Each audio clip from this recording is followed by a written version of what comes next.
Ok, donc dans cette vidéo, je vais te montrer ce qu'il va falloir que tu fasses si jamais tu as un refus bancaire. Alors déjà, la première chose à faire, c'est ne pas paniquer. D'accord, la plupart des personnes, soit elles vont paniquer, soit elles vont être dégoûtées de l'immobilier par honte d'avoir eu un refus ou autre. Et c'est ces mêmes personnes-là qui, alarmées, vont te dire que investir dans l'immobilier, c'est pas possible, ça finance pas, etc. Tout ça, c'est du bullshit, les gars. Petite anecdote que je raconte souvent sur les réseaux. Quand j'ai fait mon premier projet immobilier, j'ai eu 12 ou 13 refus bancaires. D'accord? J'ai toujours enchaîné. J'aurais pu abandonner au troisième, au premier, au troisième, au dixième.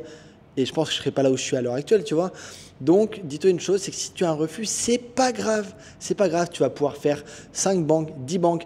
Faut que tu aies la dalle. C'est comme ça que tu vas te démarquer. C'est pour ça qu'il y a plein de gens qui ne réussissent pas l'immobilier et qu'il y en a très peu qui réussissent parce que c'est à ce moment précis généralement où il y en a beaucoup qui abandonnent. Donc, si je peux te donner un conseil, si tu as un refus bancaire, donc déjà tu te remémores comment ça s'appelle, le rendez-vous que tu viens d'avoir. Ok? Où est-ce que ça a bloqué?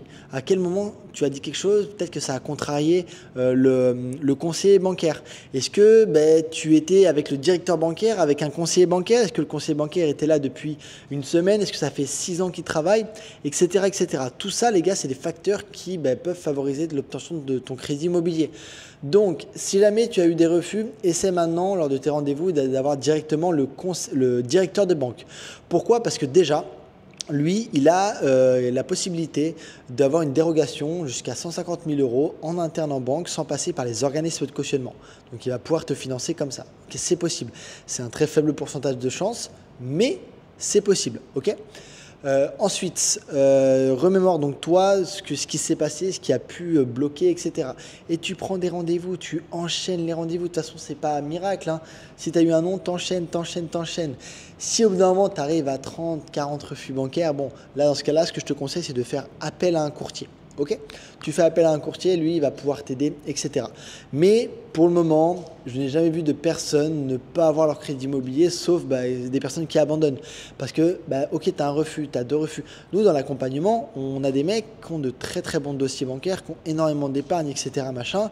Mais quand ils vont démarcher les banques, des fois, c'est par rapport à ce qu'ils vont présenter, par rapport au fait, des fois, il y en a qui vexent les conseillers parce que ils voient que les conseillers n'y connaissent pas grand-chose dans l'immobilier. Et donc, c'est eux qui vont, c'est ceux qu'on accompagne qui apprennent aux conseillers, du coup, ça les vexe. Tu vois, il y a plein de petits trucs comme ça.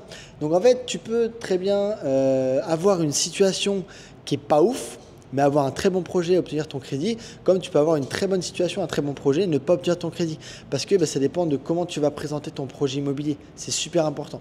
Donc voilà, si jamais tu as eu un refus bancaire, là ce que je te conseille, c'est de continuer d'enchaîner les banques, de voir où ça a bloqué, de changer peut-être ton script, de changer ta présentation, d'attaquer sous différents angles, etc. Et puis à chaque fin de présentation, de rendez-vous, tu notes, ah ça il a kiffé, ah non ça il a pas aimé, ok, tu vois, ah putain ouais j'ai fait 3 rendez-vous, les 3 rendez-vous ça ils ont pas kiffé, bon ça je l'enlève, tu vois, c'est comme ça que ça fonctionne.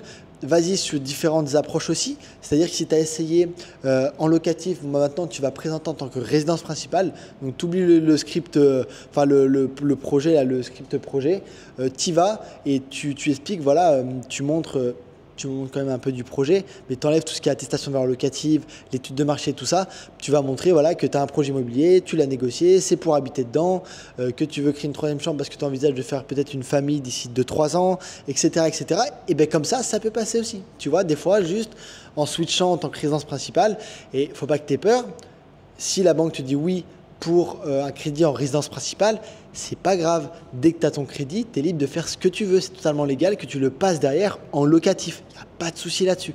Ok, tu fais ce que tu veux. Donc des fois, ça peut être une alternative aussi. Ok. Donc voilà, j'espère que cette vidéo va pouvoir t'encourager au maximum. Ne perds pas espoir, d'accord?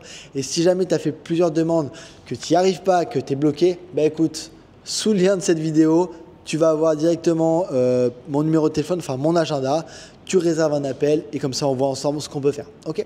Donc, passe à l'action, donne tout ce que tu as et on se retrouve dans une prochaine vidéo. Salut!